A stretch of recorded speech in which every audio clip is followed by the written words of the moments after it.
Hi everyone, back with me again on this channel. On today's tutorial, I'm gonna show you how you can add more than one columns in Google Sheets.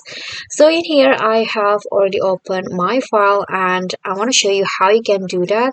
So first, you need to pick the locations of where you want to put the columns. So let's say I want to put more columns after the C column in here. So I'm going to add like 2 or 3 columns. So you can just block these 2 columns before, then right click on it.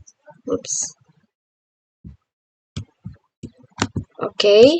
And then after that, choose to insert 2 columns to the right. Click on that, and then there you go, you can have more than one columns in at once.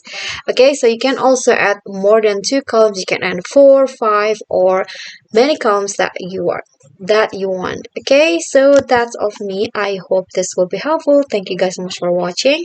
Don't forget to click thanks, like this video, comment, and subscribe. Bye.